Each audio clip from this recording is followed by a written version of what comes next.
جس کے دل میں کسی مسلمان کے بارے میں کینہ ہو شب برات میں نہیں بخشا جائے گا. ساری دنیا بخشی جائے گی، وہ کم وقت اس رات میں بھی رہ جائے گا.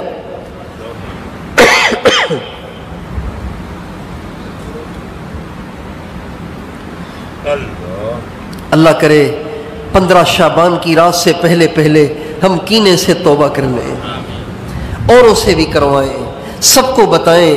کیا کرو گے دل میں کینہ رکھ کے؟ اگر اس کا کچھ بگڑ بھی گیا تو آپ کو اس سے کیا فائدہ ہوگا؟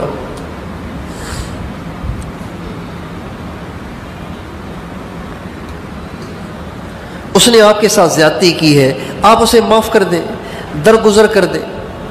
انتقام لے کے کیا کریں گے آپ؟ انتقام لینے سے اگر کوئی کسی پہ زیادتی ہو پھر وہ اس سے بدلہ لے لے تو بدلہ لینے سے کیا اپنا جو نقصان ہوا ہے وہ واپس آ جاتا ہے؟ بتائیے. ہاں جی، انتقام لینے سے اپنا نقصان واپس آ جاتا ہے؟ ایسے تو نہیں ہوتا. بس ایک اندر کی آگ ہے جو ٹھنڈی ہوتی ہے، اور تو کچھ بھی نہیں ہوتا.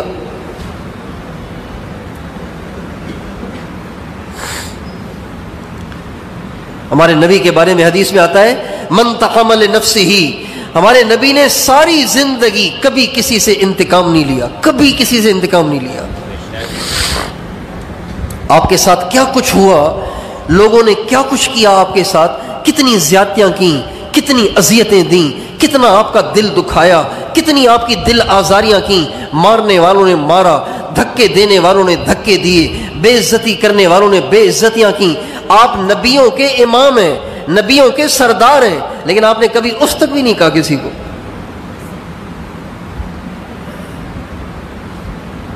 پتہ نہیں کیوں ہم مسلمان چھوٹی چھوٹی باتیں دل میں لیے بیٹھے رہتے ہیں اور پھر اس کی کھچڑی پکاتے رہتے ہیں، اچار بناتے رہتے ہیں اور اپنے دل کی دنیا کو برباد کرتے رہتے ہیں. اللہ پاک کی رحمت سے محروم کرتے رہتے ہیں اپنے آپ کو.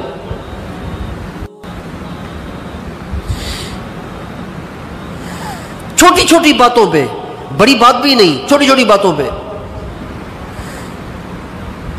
ایک رشتہ دار دوسرے رشتہ دار سے اس لیے ناراض ہو گیا کہ جی اس نے جو بیٹے کی شادی کی نا اس میں جو کارڈ تقسیم کی اس میں میرا نام آخر میں کیوں لکھا تھا؟ ارے اللہ تیرا بھلا کرے، تو آخر میں لکھنے سے تو چھوٹا ہو جائے گا یا اوپر لکھنے سے بڑا ہو جائے گا؟ یہ کوئی بات ہے ناراض ہونے کی اور دل میں بغض رکھنے کی؟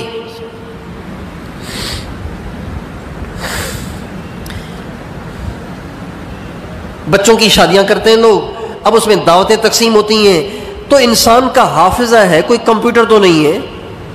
بعض قریبی یاد نہیں آتے اور دور والے یاد آ جاتے ہیں. اب کسی قریبی دوست کو کارڈ نہیں ملا، اس کو دعوت نہیں دی، اب وہ اسی کی کھچڑی بنا رہا ہے کہ مجھے تو دعوت ہی نہیں دی، ہمیں تو اپنا ہی نہیں سمجھتے، لہذا وہ دل میں بغض لیے بیٹھا ہوا ہے. چھوٹی چھوٹی باتوں پہ ہمارے نبی نے فرمایا کینہ پرور کی دعا اللہ قبول نہیں کریں گے. کینہ پرور کی اس رات میں بخشش نہیں ہوگی. میں بھی آپ بھی اس کی نیت کریں، ابھی یہیں اسی مجلس میں اپنے دل سے سارے مسلمانوں کے لیے کینے کو صاف کر دیں. کرتے ہیں آپ؟ کون اپنے دل کو صاف کرتا ہے؟ اچھا، یوں صرف ہاتھ اٹھانے سے صاف نہیں ہو جائے گا، کینہ نکالنا بڑا مشکل کام ہوتا ہے. یہ کوئی جیب کے پیسے نہیں ہیں آپ نکال کے اسے پھینک دیں، یہ دل کی ایک کیفیت ہے، یہ تو انسان کے بس میں نہیں ہوتی. اس کو نکالنے کا طریقہ یہ ہے کہ جس کے بارے میں آپ کے دل میں کینہ ہے نا، ایک تو اس کا نام لے کے دعا کریں اور اس کو کوئی ہدیہ بھیجیں، اچھا خاصا ہدیہ بھیجیں.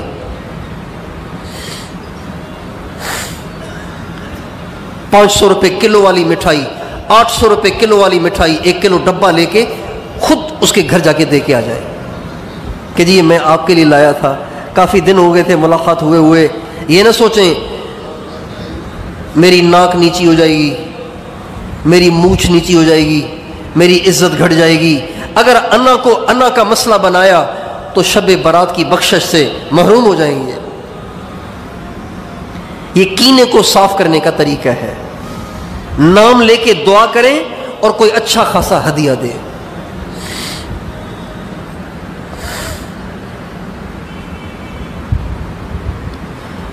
تو کینہ پرور کی دعا اللہ قبول نہیں کریں گے، اس کی بخشش نہیں ہوگی۔ تیسرا شخص جس کی اس رات میں بھی بخشش نہیں ہوگی وہ ہے جو رشتہ داروں سے تعلق توڑے ہوئے ہے۔ رشتہ داروں سے مراد، سنیے، رشتہ داروں سے مراد ماں اور باپ کی طرف سے جو رشتہ دار بنتے ہیں، مثلا باپ کی طرف سے چچا، تایا اور پھوپھی اور ان کی اولادیں، ماں کی طرف سے ماموں، خالہ اور ان کی اولادیں، یہ رشتہ دار ہیں۔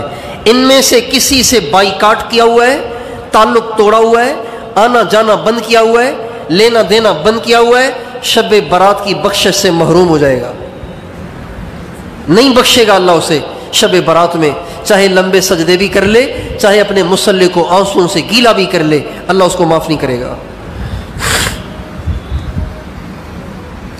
اس لیے اگر ہم میں سے کوئی اپنے رشتہ دار سے ٹوٹا ہوا ہے، اللہ کے واسطے آپ اس کے پاس جائیں، اپنی انا کا مسئلہ مت بنائیں، بے شک وہی قصوروار ہو، اس کو آنا چاہیے نا معافی مانگنے کے لیے، قصوروار بے شک وہ ہو، پہل آپ کریں، اللہ آپ سے راضی ہو جائے گا۔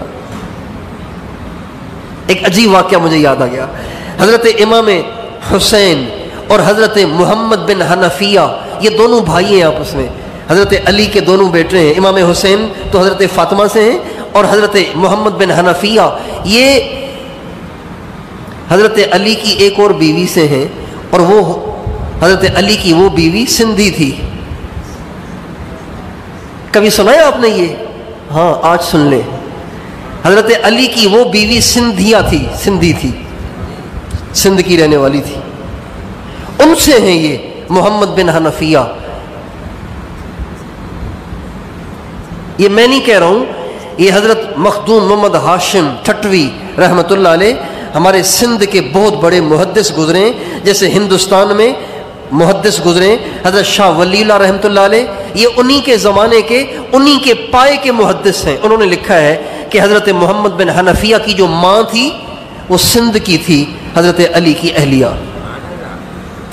تو محمد بن حنفیہ اور امام حسین، ان دونوں کے درمیان تھوڑی سی رنجش ہو گئی، کسی بات پہ رنجش ہو گئی۔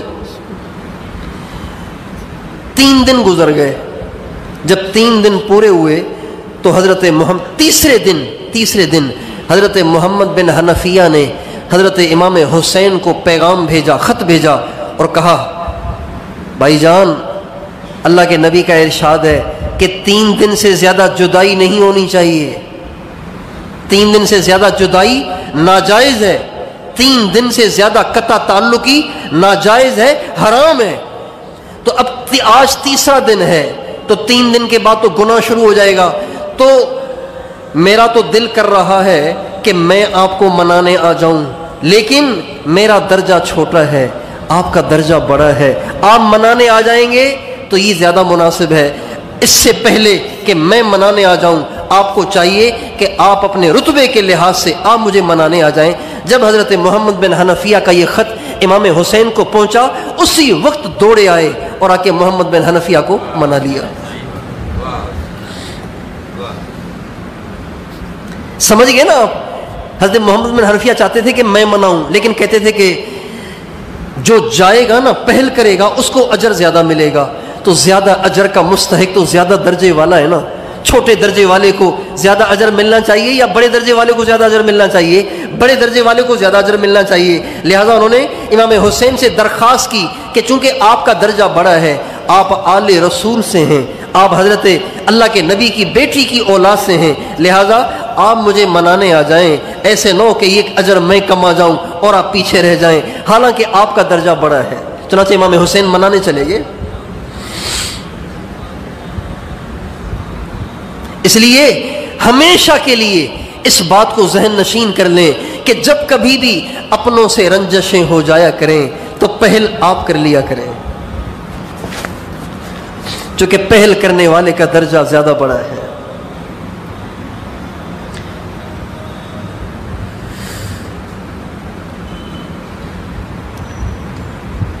اور جو آدمی ایسا ہو کہ اس سے بخشش، اس سے معافی مانگی جائے، پھر بھی وہ معاف نہ کرے، اس کے لیے تو بڑی سخت وعید ہے. اس کے لیے تو دوزخ کا فیصلہ ہے.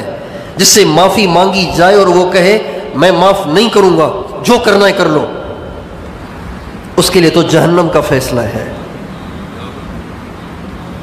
تو اس لیے قطع رحمی کرنے والے کو اللہ اس رات میں نہیں معاف کرے گا.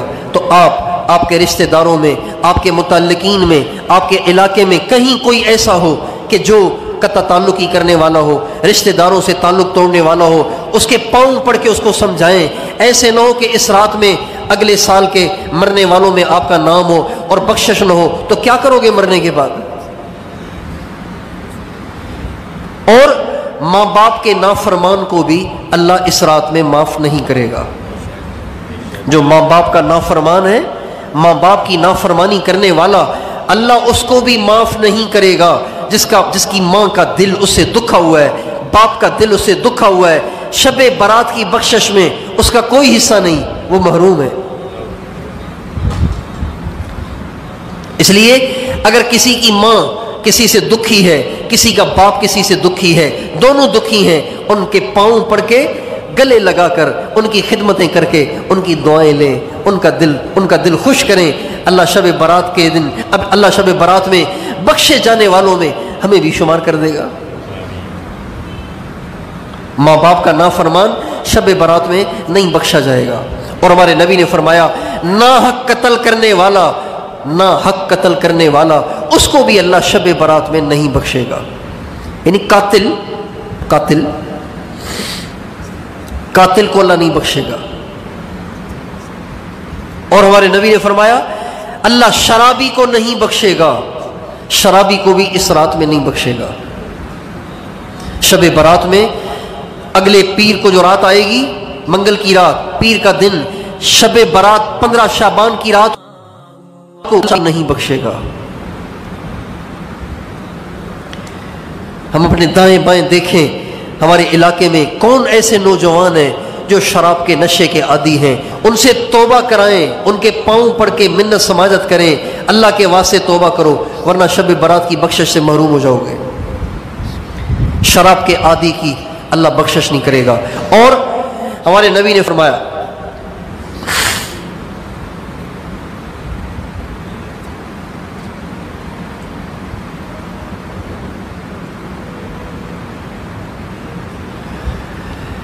اور ٹخنا ڈھانکنے والے کی بخشش نہیں ہوتی.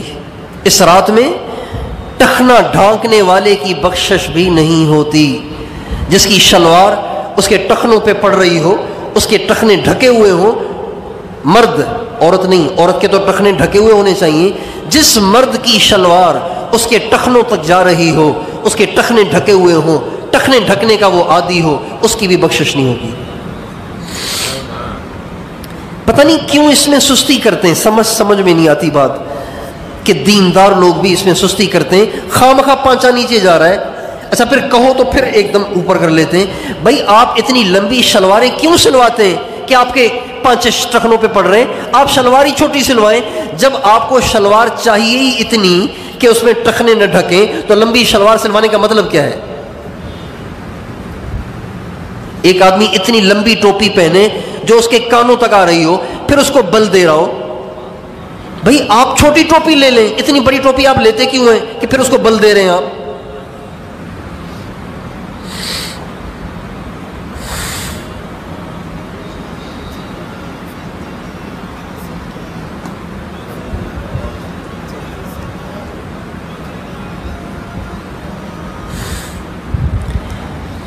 ٹخنے ڈھانکنے والا مرد شب برات میں اس کی بخشش نہیں ہوگی. اور میوزک سننے والا، میوزک بجانے والا، اس کی بھی شب برات میں بخشش نہیں ہوگی. میوزک سننے والا، میوزک بجانے والا، اس کی بخشش بھی نہیں ہوگی. شب برات میں جب ساری دنیا کے گناہ گاروں کی بخشش کے فیصلے ہوں گے، یہ محروم ہو جائے گا. ضروری نہیں ہے کہ وہ جان کے سنیں. بہت سے لوگوں نے اپنے موبائلوں پہ ٹونیں لگائی ہوئی ہیں، پتہ ہی نہیں کہ یہ میوزک ہے. بس جو ہی فون آتا ہے ایک دم ڈسکو آواز شروع ہو جاتی ہے اور پھر وہ جلدی جلدی جیب میں ہاتھ ڈال کے اس کو دبا رہے ہوتے ہیں. بھائی آپ ٹون کیوں نہیں سوچ سمجھ کے رکھتے؟ جب موبائل کو استعمال کرنا نہیں آتا تو رکھا کیوں ہے آپ نے؟ اسٹیئرنگ پہ بیٹھ جاتے پھر جا کے گاڑی کسی کی دیوار میں مارتے ہیں، تو آپ اسٹیئرنگ پہ بیٹھے کیوں بھائی؟ سیکھو تو صحیح ڈرائیونگ کرنا پہلے.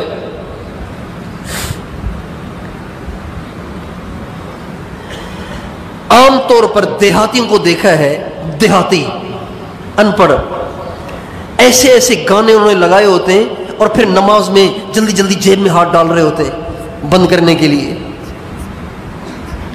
اور بہت سے پڑھے لکھے لوگ بھی، دیندار بھی. ابھی ہم سفر میں تھے تو ایک ساتھی ہمارے ساتھ باشرہ آدمی، ماشاءاللہ دیندار آدمی، پکا نمازی آدمی، ایسا گانا بجنا شروع ہو گیا اس کے. میں نے کہا یار کون تو تبدیل کرو، کیا ہو گیا یار؟ گناہ نہیں سمجھتے کیا اس کو؟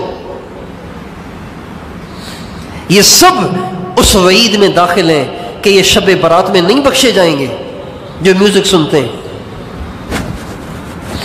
اچھا، بہت سے پڑھے لکھے دیندار لوگ اپنے موبائل پہ ایک ٹون آتی ہے، نوکیا ٹون، اس کو وہ سادہ ٹون سمجھتے ہیں. وہ سمجھتے ہیں یہ تو بہت سادہ ہے، حالانکہ وہ بھی میوزک ہے. اس کو غور سے سنیں، یہ بھی میوزک ہے. نوکیا ٹون بھی میوزک ہے. میوزک کسے کہتے ہیں؟ ہر وہ آواز جو ہلتی ہو،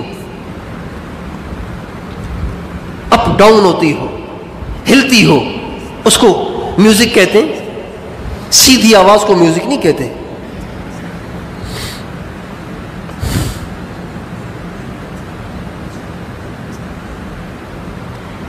تو آپ سارے کے سارے اپنے موبائل کی ٹون چیک کریں کہ کہیں شب برات کی بخشش سے محروم نہ ہو جائیں. آپ کی امی، آپ کے ابو، آپ کے بچے، آپ کے بھائی، آپ کی بہنیں کہیں شب برات کی بخشش سے اسی میوزک کی وجہ سے محروم نہ ہو جائیں. میوزک صرف فلم کی میوزک ممنوع نہیں ہے، صرف انڈیا کے گانے کی میوزک ممنوع نہیں ہے، ہر میوزک ممنوع ہے. اور ہمارے نبی نے فرمایا میوزک سے ایسے نفاق پیدا ہوتا ہے جیسے پانی سے زمین میں پودے اگتے ہیں. آپ جائیں گے نا کراچی، بارش کے دنوں میں کراچی جائیں گے نا تو دائیں بائیں دونوں طرف کی سڑکیں ایسی ہری بھری ہو جاتی ہیں جیسے مری میں پھر رہے ہیں.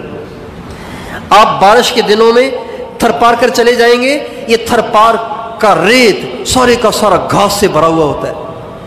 لوگ گھومنے جاتے ہیں بارش کے دنوں میں تھر پار کر، بالکل ہرا بھرا ہو جاتا ہے بارش سے. جیسے پانی سے پودے اگتے ہیں اور بنجر زمین آباد ہو جاتی ہے، ہمارے نبی نے فرمایا بالکل اسی طرح سے میوزک سننے سے دل میں نفاق پیدا ہوتا ہے. میوزک سننے والا ایک آخر منافق بن جاتا ہے. نفاق پہ مر گیا تو کیا بنے گا؟ اس لیے میوزک سے بچیں. اور حدیث میں آتا ہے کہ شب برات میں جو لوگ نہیں بخشے جائیں گے ان میں سے ایک ٹیکس وصول کرنے والا بھی ہے. ٹیکس وصول کرنے والا، بھتہ لینے والا، ٹیکس وصول کرنے والا، وہ بھی اس رات میں نہیں بخشا جاتا.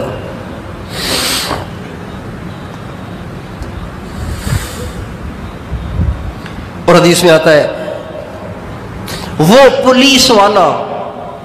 پولیس والا جو حرام کاریاں کرتا ہو، حرام طریقے سے پیسے وصول کرتا ہو، حرام کام کرتا ہو، پولیس والا، وہ بھی شب برات میں نہیں بخشا جائے گا. پولیس والا جو حرام کام کرتا ہو، حرام کاریاں کرتا ہو، وہ بھی نہیں بخشا جائے گا.